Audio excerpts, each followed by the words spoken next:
What's going on, everybody? Today we're going to be playing Warcraft Rumble. This is not a sponsored video. I just absolutely love the game. I've been playing this game for like the last year. Came out in beta almost a year ago, and then it just launched the other day. So if you guys are interested in downloading that, there will be a link down in the description. But again, on this channel, this is not sponsored or anything. I am planning on playing this game a lot. I want to say this before you click off.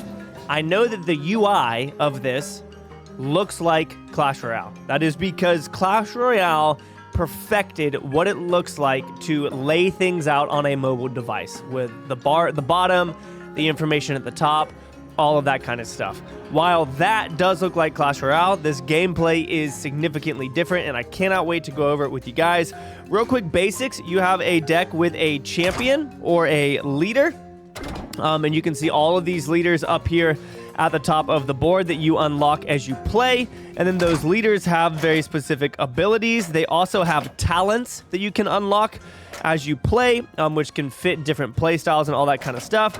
And then you have 6 minis within those that relate to what you're doing and all of that kind of stuff. We have a vast PvE map. So for anybody who enjoys playing PvP and PvE, here you can take a break from doing all of the player versus player stuff and head over and play on this incredibly big map that as once you beat it, you go back into it again in the heroic version of it, to where you have to beat each level with one of each family of hero, which is incredibly fun. There are also dungeons in the game, which is really cool. There's 3 different bosses that you have to defeat as you go through it. And there are going to be raids coming soon, which I have played, but I am not able to talk to you guys about those yet, but you will see them very, very soon. What I can say is they are so much fun to do with people from your clan. And then obviously you also have your guild. Mine is currently full because there's only 15 people allowed in it, which I think is kind of a miss. I think it should be at least 30.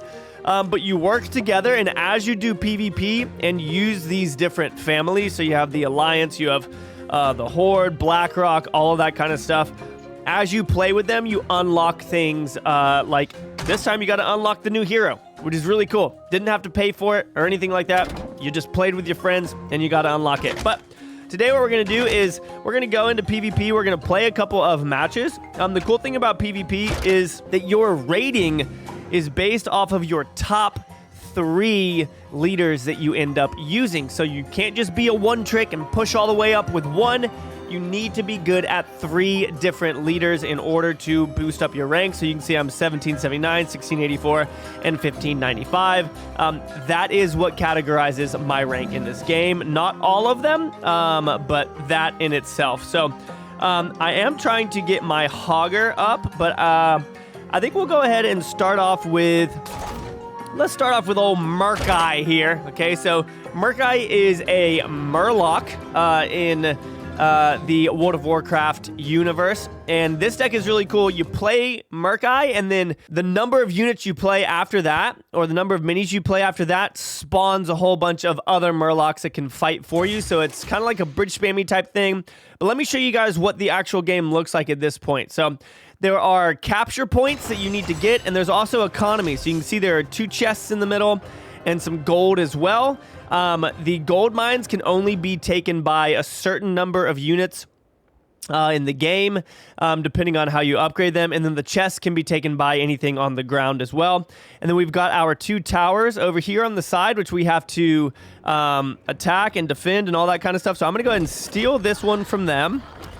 They're going to take mine. Oh, I wasn't able to take theirs. Look at that. So they actually might take both of those out, which is not going to be the best for me, but I'm going to be able to spawn, as you can see, an incredible amount of Murlocs down there. I thought I actually got more than that, but I guess that was it. And we'll drop off these guys. I know this is not going to make a lot of sense to you guys at first. Just like any game, it takes time to learn it and to figure it out, y'all. And once you do, promise you, you're going to enjoy it very, very much so. I'm taking a good amount of damage. Oh, I didn't see her in the middle of that. That's not good. I gotta try and take that out. Come on, take it out. Oh my gosh. There we go. All right, and then I can go... Here's what we're gonna do right now. We're gonna go here, here, here, So you can see all of those Murlocs spawning, which is what this whole thing is about for me. Nice. We're going to get the 2 gold chests in the middle as well there, which is going to be good for us. Okay, so they did capture this right tower, which is not the best thing. We did not want them to do that. I'm going to go here, here, here. And we're going to just try and push our way over. Oh, no, I didn't send them to the right. Shoot. Okay, there we go. Should be able to take it now. So the arrows on the map control the direction that your units go. Again, I know that this all might be a little bit confusing for you guys right off the rip, but I promise you, everything's going to be fine. I'm going to go right here real quick, take this out. I'm actually going to send a couple of them up there to go and fight. I'm going to send a good bit of them just like this. So you can spam that, which is pretty cool. And we are getting a good bit of stuff here. I'm going to go ahead and do this. Probably could have done that at a different time to make sure that I spawned more Murlocs, but it looks like we're pushing in with a massive force on the tower over there. They were not ready for all of those. Holy cow, what is going on there? Oh my goodness, he's in so much trouble. We can send this tank in. Look at that, man. No, that's game over, dude. Let's go. All right, so now we're going to use Baron Rivendare in this one. Baron, anytime that you have control of a capture point, it will randomly spawn a skeleton. So it does a really good job of taking care of people's units that are collecting gold and all that kind of stuff. So we'll go in here with this one now and see what we can do. Now we've got things split up. Okay, so they're playing Maev, which is an unbound leader, which means they can spawn wherever they want to on the map. Otherwise, you typically have to spawn on one of the towers that you have gained control of. I'm going to go here, and I guess I'll go here as well, just to keep them from being able to, yes, get those chickens in there. Boom, baby. Oh, no, that was bad. I might be able to do this, though. Oh, I did take it. No, I didn't. The chicken took it. You're going to give that to that chicken? Man, that was crazy. The chicken took it for him. Oh, that's such a waste. Oh, maybe it wasn't a waste. Okay. All right, so here's what I'm going to do. I'm going to go right here. So I'm going to have to get rid of them. They've got a lot of stuff driving over here, which I do not like. I'm going to throw this down now real quick. I'd love to keep that wizard alive, or my girl alive over there. And then watch this. I'm going to send this in. Are they going to get all of it? No, okay. Spawn a skelly for me. Nice, sick. So we've got a gargoyle right here, which is actually going to be incredibly strong for us. I need to sneeze very badly right now, which is hilarious. If that can make it to the tower, we're going to be looking really, really good as well. I'm going to send my Cobalt over here, which is one of the mining units that we have. We're going to send this in as well. Maev's not going to be able to do too much for them. We're going to take them out here real easy. So that's the danger of playing that Unbound deck, is that you oftentimes just over-deploy. You send out too much stuff, you get too excited, and I come in the back door and I take you out, which obviously is not what you're looking for. It's really fun, though. And one of the cool things about the PvP seasons that you guys will see is that they change the map each season. So you're not always playing on that map, and you don't always have those towers. So right up here at the top, you can see that we have 3 modifiers. We've got Ultric Valley, which is this map. The next map is going to be Arathi Basin, which is cool because that's actually a PvP map from inside of World of Warcraft. Guard Towers. Next is going to be Dragon Towers. I don't know what the heck that is. And last season, it was just stones. They were meeting stones, so they wouldn't defend. As you guys saw in that last match, they defended for me. Last season, they did not defend. This coming season, they will. And then Clean Fight is another one. No tricks, no weapons, skill against skill alone. Next is Fortifications. We don't know what all of these things mean at this point. Another cool thing that they do is they give you these boosted events to play every couple of days, I think, which will give you extra gold, which then brings you over to the shop, which is really cool.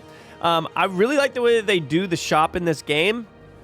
It moves on the X and Y axis. So if I were to buy this Common Pyromancer, the cards in that line horizontally and vertically are going to disappear, and it's going to bring down other cards. And so it's like a little, I don't know, I don't want to say slot machine, but that's kind of what it feels like. And then up here at the top, whenever you get one of these things right here, it's a boost. Anything that you buy in that row, vertically or horizontally, gets that boost, which will level that card up more.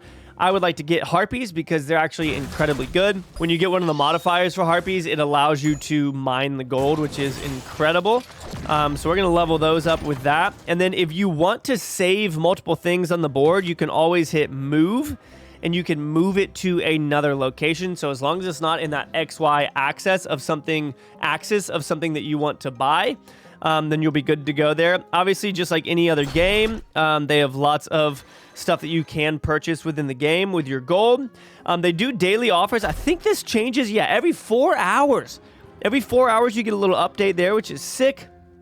Obviously, they have these big things. So if you are somebody who wants to spend money, you can. Clash Royale has stuff very, very similar to this too.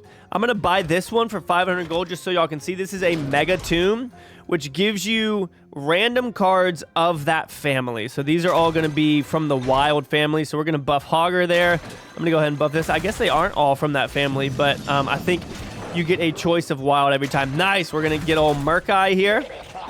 And then I'll go with the vultures. I like using the vultures. They're just kind of a cycle card that when they kill something, another one spawns. So they can actually go crazy against certain things. We'll go over here, get the zap for us. It's not a zap, it's chain lightning, obviously. Obviously, I'm going to mess up and say lots of Clash Royale terms and stuff like that because it does have its similarities. I'm not going to lie in that regard. But the gameplay and the play style is completely different in the fact that you have to... Imagine if you were playing Clash Royale and you could steal your opponent's elixir. That's what you do in this game. You go and steal their gold, you take their gold, you take their tower, and then their tower fights against them. Like, that's how it's so different. Imagine Clash Royale where you could steal their elixir and you could steal one of their princess towers and fight them. It's a completely different game. We also get lots of different maps, like I said, each season, which is really, really cool, or a new one every season you get to play in. Why don't we go ahead and play our last champion here, our last leader here. We're gonna go with Maev's Shadow Song, I believe is how they say it. I need to do a better job of memorizing these. Nice. And look, so I can upgrade here, which is sick because we just got it from the shop there. So now, ooh, Maev is a rare now, which is freaking awesome. I currently have a what are these things called? Doesn't say what they are, but they're just little boosters. Periodically teleport to a ranged attacker when hit. So that's pretty cool. So we'll jump straight in here with Maev so that y'all can see this last fight with one of the heroes that I actually really, really enjoy playing with. It can be a little dangerous. Like I said, if you overcommit, you are in trouble, but you have a better opportunity to gain control of the economy in the game by stealing their stuff. So like I can go here, protect this one. We can go here, and then I can send this off over here. And as you can see, they are going to get some stuff over here, but we're going to be able to do some work, I think, and hopefully be able to end up collecting that gold down there as well. I'm going to go right here, take out their miner before they can do enough damage. Looks like they might try and take mine out as well. And that's pretty good for us. Now, there is potential for us as well to... oh, wow, that was a waste on their part. I'm going to go ahead and take out this little girl because I don't want her to take out the thing whenever it ends up spawning. So unbound means that I can deploy them anywhere on the map. I really want to try and take this tower out, so I'm going to do this right now, especially since they just used their thing. And I will go right here with this, and I'm going to go here. If we can take out this left tower, we're going to be in a great spot. Looks like we are going to be able to, which is incredible because that's now going to set them back pretty far, actually, to where they're not going to be able to fight as much as they may have wanted to. And then we can send this up here. We are controlling the gold on the map as well, too, ladies and gentlemen, which is so freaking good for us. I'm just going to throw these down here just to cycle. And then, so the cool thing about this leader is that anytime you have an unbound unit on the board, it gets cheaper. So we can do this, this, and this, and now it costs 1. And look at this. We are just rushing their base. Now, this can appear very, very strong, obviously. I can then zap, or what's that called? Divine Shield, which heals and does a little bit of damage. But if you Like, think about it like this. I am going to make lots of Clash Royale comparisons because that's what this channel was built off of, right? Imagine if you were to play Miner Poison against, like, Golem Night Witch or something. If you play correctly with Miner Poison, sending stuff over to their side, you can control it. But if you go too far and spend too much and don't take out their tower, and then they're coming at you on the other side with their Golem and their Night Witch and their Baby Dragon, all that kind of stuff, you're going to lose. And that's a very similar thing here, which is why I enjoy the playstyle as the person who came up with the miner and it was implemented into the game and all that kind of stuff. Like, I love that type of thing, going over to the other side, dealing damage, controlling it. It's incredibly fun. Y'all, I really hope that y'all enjoyed this. Again, I want to play this game a lot. I just spent some time out at BlizzCon with it, and it's just a fun game. Like, really, it's just a fun game. I think that all you guys are going to really, really enjoy it. Thank you so much for hanging out and watching this video. Love you guys. See you on the next one. Peace out.